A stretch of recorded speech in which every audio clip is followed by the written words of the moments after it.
Mon cher ami communiste, Europe écologiste, amoniste non insoumis.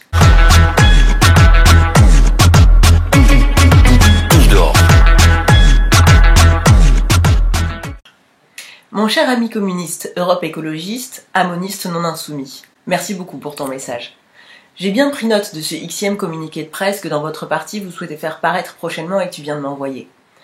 Désolé de n'avoir pris le temps de te répondre immédiatement hier, mais nous sortions de la conférence de presse pour le dépôt de nos candidatures insoumises en préfecture quand je l'ai reçue, et j'attendais de voir la teneur de l'article avant de te répondre. Car, dans les jeux médiatiques, surtout pour nous qui sommes novices, on ne sait jamais comment les choses peuvent tourner. Bref, juste un petit mot pour te remercier encore et toujours, bien qu'à titre personnel, de faire le lien entre le parti auquel tu es encarté et nous. Comme j'ai eu l'occasion de te le dire, je réaffirme avec conviction ma volonté de travailler avec tous. C'était le sens de ma candidature à l'investiture pour cette élection et je pense pouvoir l'affirmer, une des raisons qui ont mené à ma désignation par l'Assemblée citoyenne de circonscription. La porte est toujours ouverte pour l'échange. Nos assemblées se veulent un lieu d'accueil pour tous, quelles que soient leurs origines partisanes, syndicales ou autres. Tant que les échanges y restent cordiaux et réciproques, les membres du PCF, du PS, d'Europe Écologie y sont et y seront toujours les bienvenus. Certains membres le savent bien et le mettent en pratique toutes les semaines. Nous avions, il y a quelques mois, évoqué la possibilité d'une candidature commune. Face au choix d'avoir une candidate, nous avions même proposé que tu sois mon suppléant. Une femme insoumise issue du PCF, du PS ou d'Europe Écologie Les Verts qui aurait été plus rassembleuse que moi, aurait eu la place. Nous n'avons jamais été ni sectaires, ni portés par nos égos. Mais s'il est une chose très claire pour nous, c'est que nous ne négocierons pas ce qui ne nous appartient pas. En l'occurrence, une circonscription et la confiance des électeurs qui est en train de se construire.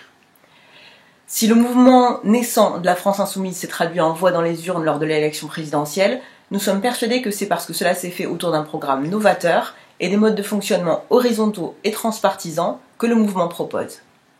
La présence d'autant de nouveaux venus en politique comme moi en est la preuve.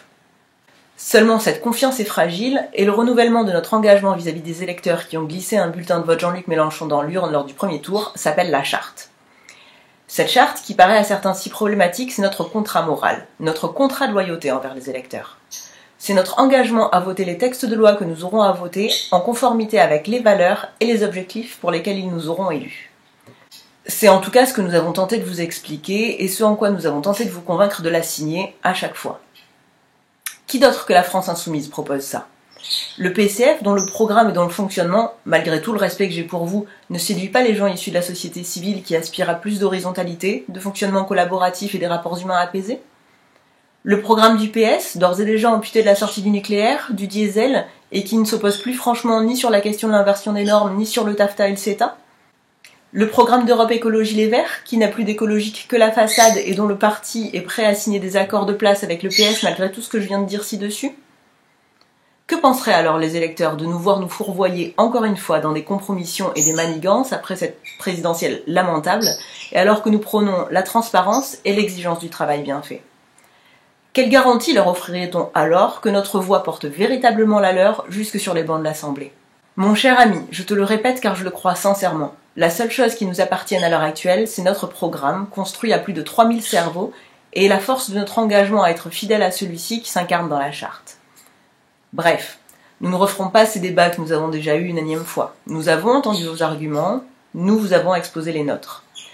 Quelle que soit votre décision à venir de nous rejoindre ou non, nous respecterons votre choix. Mais à un mois du scrutin, je pense qu'il est grand temps maintenant que nous cessions de le perdre dans des débats vains et stériles. Mon ami, j'espère te voir bientôt autour de la table. Au revoir. Au revoir.